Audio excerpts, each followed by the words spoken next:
Bawat taon, hindi mabilang na mga nakakatandang Pilipino ang masunuring dumadalo sa kanilang taunang physical exam. Tiwalang ginagawa nila ang mga tamang hakbang upang pangalagaan ang kanilang kalusugan. Ngunit, paano kung ang ilan sa mga pinakakaraniwang pamamaraan sa listahan ng check-up na iyon ay maaaring hindi sinasadyang magpataas ng iyong tsansa ng isang cerebrovascular event na tila nagmula sa kung saan? Ito ay isang ideya na parang salungat sa sentido common. Inilalagay mo ang iyong tiwala sa iyong medical team na sumusunod sa kanilang mga gabay. Ngunit, nakatago sa loob ng mga komplikadong protokolo ng modernong medisina ay mga panganib na bihirang talakayin. Hindi sa panggabing balita, hindi sa mga polyeto sa opisina ng doktor, at paminsan-minsan kahit na hindi ng iyong sariling manggagamot. Isipin mo ito. Umalis ka sa iyong taunang pagsusuri na panatagang loob para lamang tamaan ng biglaang pagkahilo, problema sa paningin o isang bagay na mas malala pa ilang araw lamang ang lumipas na mag-iiwan sa iyo ng tanong kung ano ang naging mali. Ang hubad na katotohanan ay ang mga tiyak ma-diagnostic procedure, lalo na kapag isinagawa ng may mataas na dalas o sa mga individual na may ilang mga dati ng issue sa kalusugan, ay maaaring tahimik na mag-udyok ng biglaang pagtaas ng presyon ng dugo, makagambala sa daloy ng dugo sa utak at magsimula ng isang seryen na mga pangyayari na nagtatapos sa isang stroke. Gayunpaman, ang layunin ng talakayang ito ay hindi upang magtanim ng takot, kundi upang bigyan ka ng kapangyarihan sa pamamagitan ng kaalaman. Ito ay upang tulungan kang bumuo ng mas mahusay na mga tanong at upang itaguyod ang kapakanan ng iyong sarili at ng iyong pamilya. Dahil kapag ikaw ay higit sa 60 taong gulang na, ang proaktibong pangangalagang pangkalusugan ay hindi lamang tungkol sa maagang pagtuklas. Ito ay tungkol din sa pag-iwas sa mga problemang iatrogenic, yaong mga hindi natin sinasadyang likhain. Sa mga susunod na sandali, susuriin natin ang 5 pangkaraniwang medikal na pagsusuri na maaaring magtago ng hindi isiniwalag na mga panganib ng stroke, lalo na para sa populasyon ng mga senior. Pinakamahalaga, matutuklasan mo ang mga tiyak na estratehiya upang protektahan ng iyong sarili bago ka pa man pumasok sa iyong susunod na medical na appointment. Magsimula tayo sa isang pamamaraan na dapat mong lapitan ng may maingat na kaalaman. Ang computed tomography o CT scan na ibinibigay kasama ng isang contrast agent. Kung sumay-alam ka na sa pagsusuring ito, malamang na naaalala mo ang kakaibang pakiramdam ng init na kumakalat sa mga ugat mo. Ito ang contrast medium na gumagana na dinisenyong upang mapahamak ang pagkakita sa iyong mga daloyang dugo, organo at iba pang mga tissues para sa iyong radiologist. Mukhang kapaki-pakinabang at madalas nga. Ngunit isang kritikal na piraso ng impormasyon na hindi natatanggap ng maraming senior ay ang simpleng injection na ito ay maaaring higit pa sa paglilinaw sa mga diagnostic na imahe. Ito ay may potensyal na maglagay ng tahimik ngunit makahulugang diin sa iyong cardiovascular system at panganib na pinalalaki kung ikaw ay higit sa 60 taong gulang at namamahala sa mga kondisyon tulad ng hypertension, sakit sa puso o renal insufficiency. Ang lumalabas na dato sa 2023 ay patunay na nagbibigay diin sa kahalagahan ng pagtataasa ng renal function bago ibigay ang mga ahenteng ito. Dahil kahit na mga banyaga na hindi pa natutukoy na issue sa bato ay maaring magpataas ng rates ng komplikasyon. Sa isang maliit na grupo ng mga individual, ang contrast material ay maaring mag-udyok ng tinatawag na hypotensive reaction na nagdudulot ng biglaang pagbaba sa parehong tibok ng puso at presyon ng dugo. Ito ay maaring magpakita bilang pagkahilo, pagduduwal o isang maikling pagkawala ng malay. Sa ibang mga pagkakataon, ang physiological na tugon ay eksaktong kabaligtaran. Ang presyon ng dugo ay maaring tumaas ng matarim na nagdudulot ng pagliti o pagspasm ng mga marupok na daluyang dugo.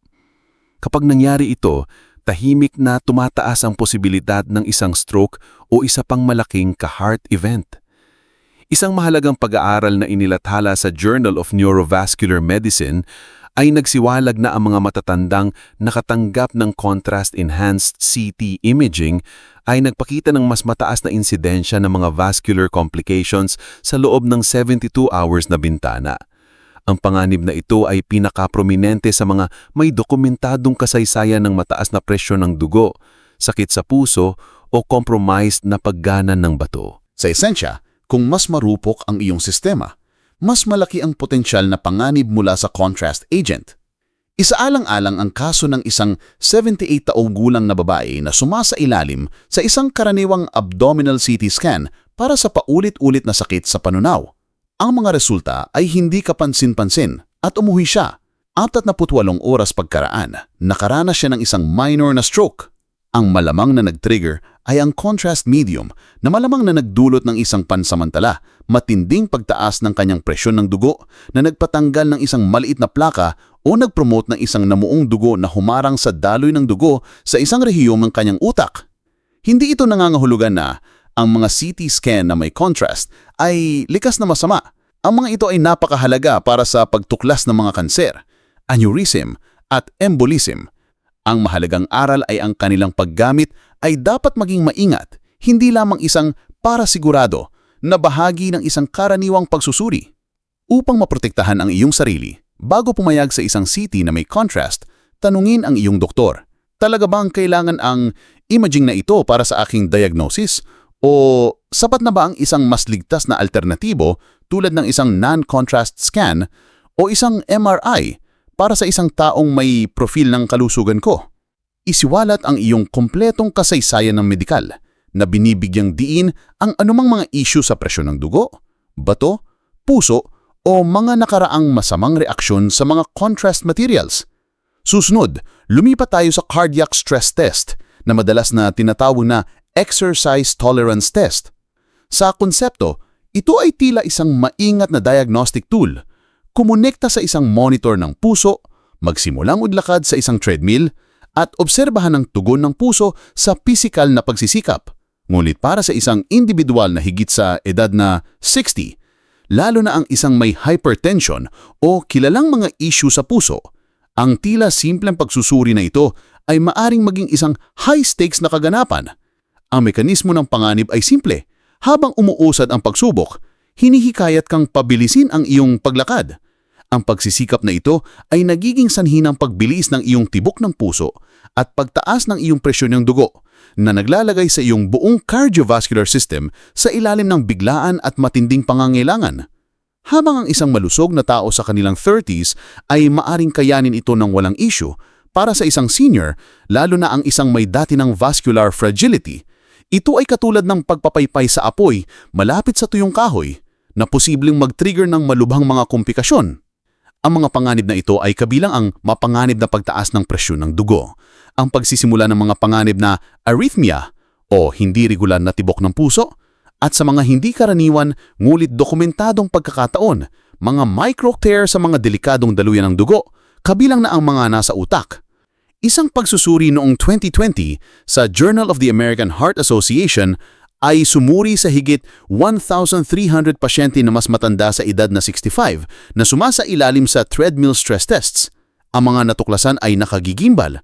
Halos 7% ay nakaranas ng mga masamang kaganapan sa panahon o kaagad pagkaraan ng pagsubok tulad ng matinding pagtaas ng presyon ng dugo at abnormal na ritmo ng puso. Ang demograpikong pinakamatinding apektado ay hindi nakakapagtaka, ang mga may dati ng mga kondisyon sa vaskular. Hindi ito theoretical. Isaalang-alang ang karanasan ni Eleanor, isang 75 years old mula sa isang probinsya na may patagalang kasaysayan ng namamanadya ng mataas na presyon ng dugo. Iminungkahimang kanyang manggagamot ang isang karaniwang stress test. Sa kalagitnaan ng pagsusuri, inireport niyang nakakaramdam siya ng matinding pagkahilo na may paninikip sa kanyang dibdib. Agad itinigil ang pagsubok. Kinabukasan, dumaras siya ng tinatawag na transient ischemic attack o isang mini-stroke. Ang teorya ng kanilang mga doktor ay ang biglaang pagtaas ng presyon ng dugo sa pagkakataon ng pagsubok ay malamang na nagpaputok sa isang maliit at marupok na daluyan sa kanyang utak. Upang maging malinaw, ang pagsubok ay hindi ang direktang sanhi ng stroke, ngunit nagpakilala ito ng isang makabuluhang stressor sa isang dati na mahinang sistema na nagpagalaw sa balanse. Ang aral dito ay makipag-ugnayan sa isang detalyadong pag-uusap sa iyong manggagamot. Tanungin, mayroon bang naliliit na paraan upang suriin ang kalusugan ng iyong puso? Madalas, ang isang pharmacological stress test na gumagamit ng gamot para gayahin ang mga epekto ng ehersisyo o isang simpleng resting echocardiogram ay maaring magbigay ng mahalagang impormasyon ng mas ligtas para sa mga matatanda. Kung ikaw ay asymptomatic, ibig sabihin wala kang sakit sa dibdib, hirap sa paghinga o hindi pangkaraniwang pagkapagod, tanungin kung talagang kinakailangan ng pagsubok sa sandaling ito. Ngayon ay talakayin natin ang isang pamamaraan na naging napakakaraniwan para sa mga higit sa 60, ang endoscopy. Kahit na ito ay para suriin ng esophagus, tiyan o colon sa isang colonoscopy, madalas itong inirerekomenda ng mga manggagamot bilang isang hakbang sa pag-iingat. Habang minsan ay makatwiran, mahalagang maunawaan kung ano ang madalas na hindi sinasabi. Kung ang pamamaraan ay hindi mahigpit na kinakailangan at nagsasangkot ng sedation, maaari itong magpakilala ng mas maraming panganib kaysa sa benepisyo. Para magsimula, isang malaking bilang ng mga matanda na higit sa 60 ay umiinom ng mga gamot na nakakaapekto sa pamumuo ng dugo tulad ng warfarin, Eliquis o araw-araw na low-dose aspirin. Sa panahon ng isang sedated endoscopic procedure, ang iyong presyon ng dugo at circulatory dynamics ay natural na nagbabago. Kapag pinagsama mo ang physiological na pagbabagong ito sa mga gamot na pumipigil sa akayahan ng iyong dugo na mamuo, lumilikha ka ng isang kapaligiran kung saan tumataas ang panganib ng panloob na pagdudugo o, mas nakakabahala, mga isyu sa sirkulasyon ng utak na maaaring mag-trigger ng isang tahimik na stroke. Isang malakihang pagsusuri noong 2021 na inilathala sa American Journal of Gastroenterology ay natuklasan na sa mga pasyente na higit sa 65 na sumailalim sa mga endoscopic procedure na may sedation, merong isang makabuluhang statistical na pagtaas sa mga transient ischemic attacks o mini-strokes sa loob ng sumunod na 72 hours. Bagamat hindi ito mga malulubhang stroke, nagsilbi itong critical na mga babala ng compromise na daloy ng dugo sa utak. Isang nakakumbinsing kaso ay kinasangkutan ng isang 79 taong gulang na lalaki na nagkaroon ng isang karaniwang screening colonoscopy na may sedation. Pakiramdam niya ay perpektong maayos. 2 araw pagkatapos ng pamamaraan, nagsimula siyang makaranas ng hirap sa pagsasalita at pagkawala ng koordinasyon. Kinumpirma ng isang pagsusuri sa emergency room na dumana siya ng isang banalid na stroke. Napagpasyahan ng kanyang medical team na ang pagbaba ng presyon ng dugo sa panahon ng sedation kasama ng kanyang araw-araw na regimen ng aspirin ay malamang na lumikha ng perpektong bagyo para sa isang maliit na namuong dugo na matanggal at maglakbay sa kanyang utak. Kahit na ang pamamaraang mismo ay mechanical na mababa ang panganib, ang pagsama-sama ng sedation, abansadong edad at ilang mga gamot ay maaaring maging isang mapanganib na kombinasyon. Hindi ito nangangahulugan na lahat ng endoscopy ay dapat tanggihan. Nangangahulugan ito na hindi ka dapat pumayag sa isa nang walang malinaw at nakakakumbinsing dahilan mula sa iyong doktor. Kung ang rekomendasyon ay batay lamang sa isang agwat ng oras mula sa inyong huling screening at wala kang sintomas, magtanong tungkol sa mga hindi gaanong invasive na mga opsyon ng pagsubaybay. Laging magbigay ng isang kompletong listahan ng inyong mga gamot at magtanong ng direkta, kailangan ko bang itigil ang aking pampalabnaw ng dugo para dito? Ano ang mga partikular na panganib ng sedation para sa isang taong may edad at katayuan ng kalusugan ko? Kung ikaw ay nag-aalala tungkol sa sedation, magtanong kung maaaring isagawa ang pamamaraan nang wala ito o may mas magaan na anyo ng pamamanhid. Ngayon ay tuklasin natin ang isang diagnostic tool na madalas gumagana ng hindi nagdudulot ng alarma. Ngunit nagsasangkot ng isang organ na marami sa atin ay hindi napapansin sa kontekstong ito, ang mga bato. Magnetic Resonance Imaging o MRI ay mga kamangha-manghang teknolohiya na nagpapahintulot sa mga manggagamot na sumilip sa loob ng katawan, tukuyin ang mga nagsisimulang problema at madalas ay maiiwasan ng pangangailangan sa invasive na operasyon. Hayaan niyong makita ang matapos nating pagsusuri. Kung mayroon kang hindi pa natutukoy na talamak na sakit sa bato o kahit nakatamtamang nabawasan ng paggana, maaring mahirapan ang iyong katawan na alisin ang gadolinium ng epektibo. Sa paglipas ng panahon, ang mga bakas na halaga ng heavy metal na ito ay maaring manatili sa katawan. Ang pagpapanatili na ito ay hindi benign.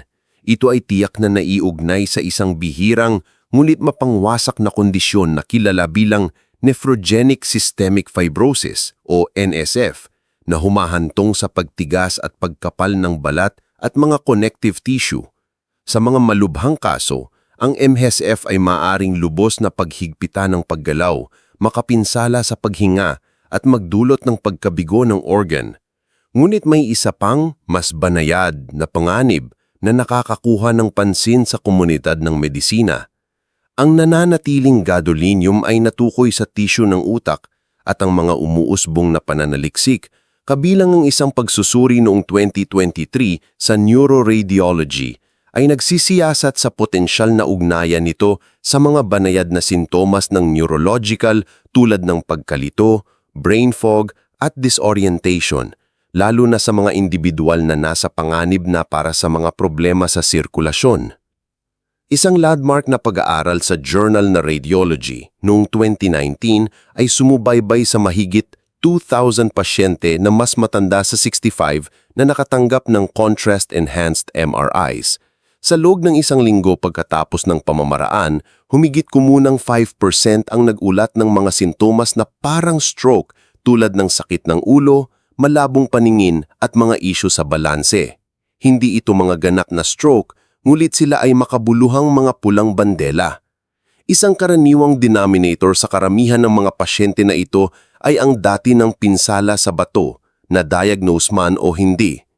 Isaalang-alang si Robert, isang 80 taong gulang mula sa probinsya, na nagkaroon ng MRI para sa paulit-ulit na sakit sa likod. Iniutos ng kanyang doktor na may contrast ito para sa mas masusing pagsusuri. Hindi alam ni Robert na ang kanyang paggana sa bato ay nabawasan na. Sa mga araw kasunod ng scan, naramdaman niyang hindi karaniwang nahihilo, mahina at malabong ang isip, mga sintomas na nagpatuloy ng halos isang linggo. Pagkatapos lamang na mag-order ng kanyang primary care physician ng pagsusuri sa dugo, ay natuklasan nila na mayroon siyang stage 3 chronic kidney disease. Ang kanyang kwento ay nagbibigay diin sa isang kritikal na agwat sa komunikasyon. Kung iminumungkahi ng iyong doktor na isang MRI na may contrast, tanungin kung sapat na ba ang isang non-contrast study. Kung ang contrast ay itinuturing na mahalaga, igiit ang isang pagsusuri sa paggana ng bato bago ito gawin. Ang isang simpleng pagsusuri sa dugo upang suriin ang iyong estimated glomerular filtration rate o eGFR ay maaring magbigay ng mahalagang impormasyon at kapayapaan ng isip. Sa wakas, ituon natin ang ating pansin sa isang pagsusuri na dapat ay ipinapakita bilang isang matalino at karaniwang screening, ngunit maaaring nagtutulak sa mga matatanda patungo sa mga operasyong may mataas na panganib na hindi naman nila talagang kailangan. Ang carotid artery ultrasound. Ang pagsusuring ito ay ganap na non-invasive, tumatagal lamang ng ilang minuto at walang kasamang radyasyon, karayom o contrast dyes. Mukha itong isang perpektong hakbang sa pag-iingat, ngunit isang kritikal na katotohanan na hindi sinasabi sa maraming taong higit pa sa 60 ay kung ikaw ay asymptomatic, ang pag-order ng scan na ito bilang isang pangingisda ay maaring ilagay ka sa isang landas patungo sa hindi kinakailangan at mapanganib na interbensyon sa operasyon. Ang mga carotid arteries ay ang pangunahing daanan na nagbibigay dugo sa iyong utak. Sa pagtanda, normal para sa mga dagalang dugo na ito na magkaroon ng ilang antas ng plaque, mga maliliit na pag-iipon ng kolesterol at calcium. Ito ay natural na bahagi ng proseso ng pagtanda. Ngunit hindi lahat ng deposito ng plaque ay kinakailangang tanggalin sa pamamagitan ng operasyon. Sa maraming pagkakataon, ang pagmamayanage nito gamit ang gamot at mga pagbabago sa pamumuhay ay mas ligtas kesa sa operasyon. Ito kung paano maaring lumala ang sitwasyon. Nagpa-ultrasound ka at ipinapakita niya ng isang antas ng stenosis o pagkitit sa arterya, maaring 50% o kahit 60%. Nakakabahala ang numerong ito. Pagkatapos ay ire-refer ka ng iyong doktor sa isang vascular surgeon at bigla kang nasa isang konsultasyon na tumatalakay sa mga pamamaraan tulad ng isang carotid endarterectomy, pag-oopera para alisin ang plaka, o stenting. Ngunit, kung wala kang mga naunang sintomas, walang pagkahilo, walang pansamantalang pagkawala ng paningin, walang kahinaan, ang mga interbensyon na ito ay maaaring mag-alok ng napakaliit na benepisyo habang nagdadala ng malaking panganib. Isang landmark na pag-aaral na inilathala sa The Journal of the American Medical Association, JAMA, ay sumunod sa mahigit 3,000 senior na may katamtamang pag-iikit ng carotid, ngunit asymptomatic. Natuklasan ng mga mananaliksik na para sa marami sa mga pasyenteng ito, ang operasyon ay hindi nagpababa ng kanilang panganib sa stroke ng mas makabuluhan kaysa sa pinakamainam na medikal na therapy at mga pagbabago sa pamumuhay. Mas nakakabahala, isang maliit ngunit makabuluhang porsyento ng mga pasyente na sumailalim sa operasyon ay talagang nagdusa ng mga stroke bilang isang direktang komplikasyon ng pamamaraan mismo, alinman sa panahon ng operasyon o sa agarang panahon ng paggaling. Ang kwento ni Dorothy, isang 81 taong gulang mula sa isang lalawigan, ay isang nakaiiyak na halimbawa. Sa isang karaniwang check-up, pakiramdam ay perpektong maayos. Ipinadala siya para sa isang carotid ultrasound para lang maging masusi. Nagpakita ito ng 65% na pagbabara. Sa loob ng ilang linggo, nakaschedule na siya para sa operasyon. Nakalulungkot, nagdusa siya ng isang maliit na stroke sa panahon ng pamamaraan. Nakaligtas siya, ngunit ngayon ay nakikipagbuno sa natitirang kahinaan sa kanyang kanang bahagi. Ang kanyang karanasan ay nagbibigay diin sa isang mahalagang tanong. Sulit ba talaga ang panganib ng interbensyon? Kung inirerekomenda ng iyong doktor ang isang carotid ultrasound at wala kang sintomas, magtanong, ano po ba ang partikular na hinahanap natin at paano babaguhin ng mga resulta ng scan na ito ang aking kasalukuyang plano sa paggamot? Unawain kung ang scan ay mas malamang na magbigay ng kapaki-pakinabang na impormasyon o simpleng magdudulot ng pagkabalasa. Kung epektibo mo ng pinamamahalaan ang iyong presyon ng dugo at kolesterol at pinapanatili ang isang malusog na pamumuhay, ang mga karagdagang pagsusuri ay maaaring hindi baguhin ang iyong landas. Kung ang isang scan ay nagpakita na ng ilang pag-iikit, huwag magmadali sa isang desisyon sa operasyon.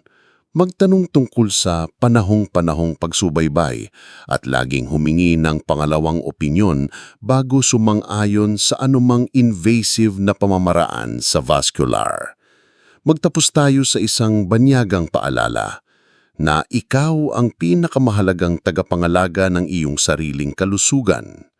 Ang sentral na mensahe ay ito: hindi lahat ng pagsusuri ay likas na mapanganib, ngunit hindi ring lahat ng pagsusuri ay tiyak na kinakailangan, lalo na habang tayo ay tumatanda. Iba ang pagtugon ng ating mga katawan sa ating mga huling taon. Ang itinuturing na karaniwan, isang dose ng contrast dye, isang round ng sedation, ay isang screening scan, ay maaaring mag-create ng hindi inaasahang mga epekto. Ang isang simpleng eleksyon ay maaaring magdulot ng pagtaas ng iyong presyon ng dugo. Ang isang mabilis na screening ay maaaring humantong sa isang serye ng hindi kinakailangang at mapanganib na interbensyon. Ito ang dahilan kung bakit napakahalaga na huminto, magtanong ng mga naglilinawang katanungan, at tiyakin na bawat medikal na pamamaraan ay angkop sa inyong partikular na pangangailangan sa kalusugan, hindi lamang isang standardized na protocol.